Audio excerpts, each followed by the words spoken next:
What's up, gamers? And to be welcome to my very own little corner in the internet, where I like to talk about mostly about video games. Pretty much video games. If you're here with me, joining me, and that means that you are one of those poor and wretched souls that has passed the last 8 years wondering where the hell is Kingdoms of Amalur 2? And you might actually think as well that the fact that we are getting Re-Reckoning means, or pretty much confirms, that we are in fact going to get a Kingdoms of Amalur 2. But I'm here to tell you guys that that might actually not be the case. But might actually be.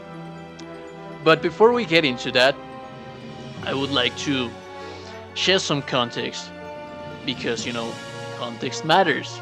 I think that context is important, but if you're here and you have done your homework about what happened to the game and the company that made it and all that crazy stuff that happened around it, then you're probably not interested in half of this video. So if that's the case, I will be leaving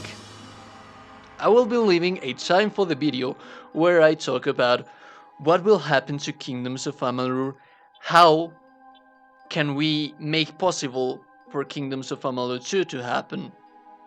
Also, I will be leaving in the description all of my sources and the links in case you want to give them a read, because it's actually quite nice to read. I know most people don't actually like it, so I'm here to make it brief for you. So without out of the way, let's get into the matter. There was once upon a time a dreaming former baseball player called Kurt Schilling, who ever since he was but a little kid enjoyed so much playing video games of the likes of, you got it, World of Warcraft. So then when he retired from his baseball career, he went and undertook the quest of creating the one who would be the most awesome MMORPG of all times. That would be known as Copernicus. And in the process, then why not set the foundations for a developer company of the name of 38 Studios that would continue to make and deliver beautiful new IPs. He then invested like $5 million upfront from his very own wealthy purse, because I know you mean that, because why not? I'm sorry about that. And then proceeded to find investors, since he calculated that it would take him approximately 50 million to make the dream come true. Of course, Schilling was part of la creme de la creme in society, and eventually he recruited R.A. Salvatore to write the universe setting for the game. Morrowind and Oblivion veteran lead designer, and Todd McFarlane, who is a bit of a controversial person to take care of the visuals in the artistic design. But anyways, the project was supposed to be delivered in 4 years after development, which is a bold statement to say even for an experienced game developer company. Experience that our baseball star didn't actually had. Moving on, in 2009, Curtis, oh beautiful Curtis, saved big huge games from closure, since our handsome and optimistic Kurt saw potential in them. They would be a different team from Copernicus that would then dedicate themselves to Kingdoms of Amalur. Although they would use assets, talents, and ideas from Copernicus to continue development, in the end Kingdoms of Amalur would be the possible savior for the company. It was a different subsidiary. Since Copernicus was already burning all of their funds and the concerns of not being the titan they desired and envisioned were still there, Schilling said that the thing just wasn't fun to play. Everybody in the company was playing like other games and no one was playing the internal demos for it. That's problematic. But then, moving on, back into the star of the show, Kingdoms of Amalur.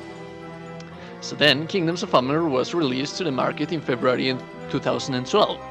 And while on the first day, soft launch, like first 90 days of launch, it managed to sell like 1.2 million copies, which isn't that bad, mind you. The thing is that they needed to sell over 3 million copies in order to get even from the 75 million Rhode Island loan. And so the governor declared the game was a failure, and the title became Kingdoms of Brokenness Amalur. The tragedy. Anyways, you see, when I played the game, I fell in love with it. Back in the day, I was like 18 years old. I didn't play it at launch. I played it quite several months after. But somehow, even though the game wasn't perfect, I fell in love with it, like many other players did.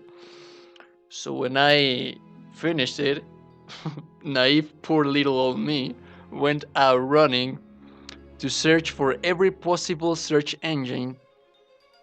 Pardon for the redundancy, but anyways, every possible search engine in the hopes something, a light, a glimpse, anything that would tell me that we were actually going to get Kingdoms of Amalur 2. But oh, the tragedy.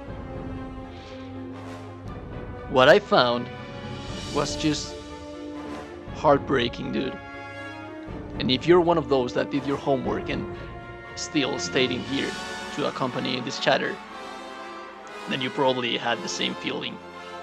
Tons and tons of news and articles bombarding the horrible situation that 38 Studios was, the bankruptcy, the failure, the possible game that was underway.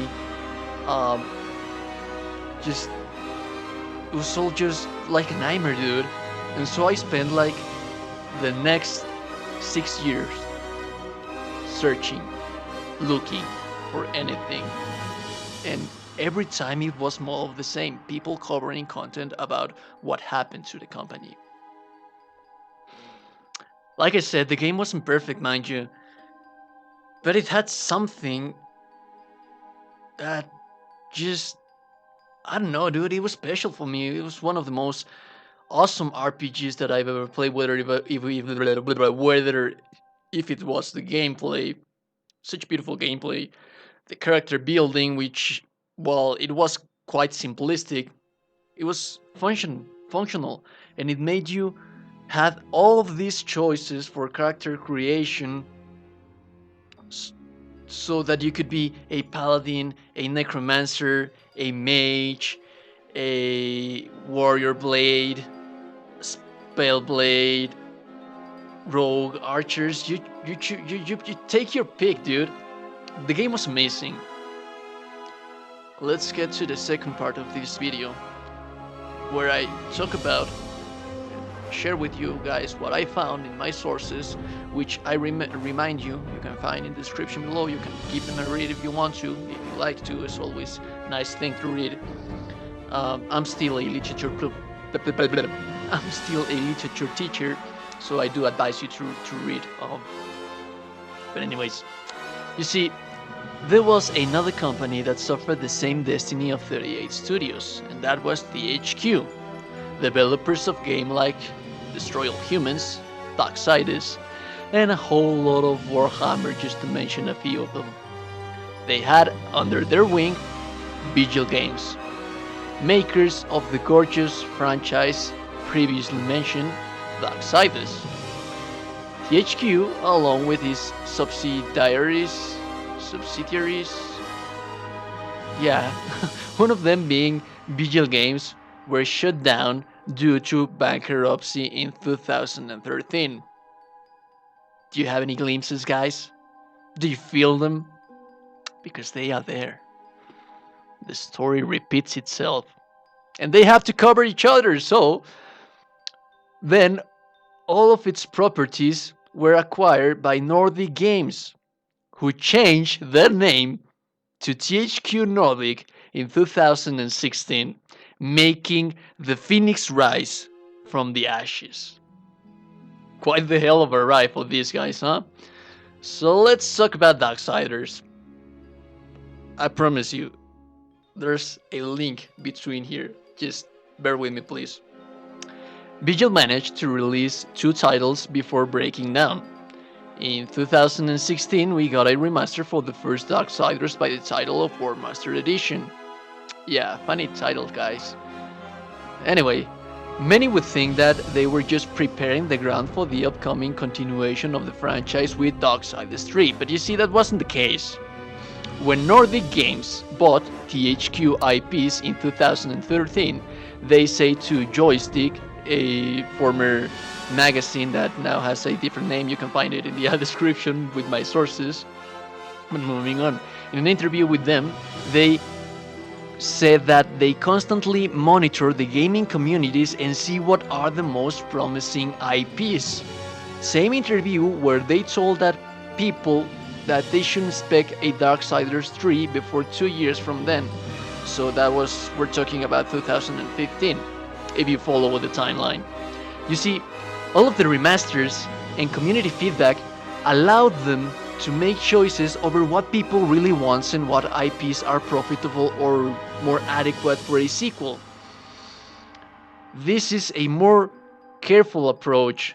Despite its faults, THQ and Nordic announced with their interim report that Darksiders 3 was a major success and remained as a key franchise. And then we got Darksiders Genesis. Now, we have Kingdoms of Amalur in the scene. And it entirely depends on the community feedback and reception if we get a sequel. And, I don't want to say that just because of that we should throw them away our money in re-reckoning in order to happen to get a sequel to happen. But there's a possibility that if re-reckoning doesn't do well, then we might not actually get that second entry. And you see, this is quite bad. Like I was saying, one of the things that were upholding them from being the giant that they were supposed to be was that Kurt Schilling didn't have the experience to lead this kind of game. You see, there was so much talent in here. So much talent. But in the end, the lack of direction is what made these games fall. Some of the later things, like Skyrim releasing prior to Reckoning, also we had Dark Souls in the scene. You see, Reckoning was in the shadow of some big huge titans, but it could have been one hell of a competition for them if it only had a nice direction. You see, even when 38 from Big Huge was a separate team, Kurt Schilling was still in the scene. He was still being the director of it. And it is noticeable in the game, Kingdoms of Amalur, I'm saying, that it feels like it was supposed to be an MMO, even though it wasn't. But it has those vibes, The lore is beautiful, but there's nothing out there that makes it shine. It's just some bunch of random quests in the map. Like, if you ever play World of Warcraft, you see what I mean when you get to a new area and get the quest markers and go there, do something, finish it, and move on with your life. But there's no really engagement in it. Kingdoms of Amalur Reckoning had that. If a sequel, it's handled well with a proper director, it could be one of the greatest games of all times. That's a bold statement to say, but I stand by it. And with that being said, beautiful gamers, I would like to know what you guys think down in the comments below. If you like the video, remember to subscribe. I will be bringing daily clickbait in the channel. No clickbait, clickbait malo. I will be bringing weekly content in reviews, tops, news, and all in all, just content that we all like to watch. So if you're interested in this, then consider to stick around. With that being said, I'll see you beautiful gamers in the next one. Stay beautiful, because I know you are.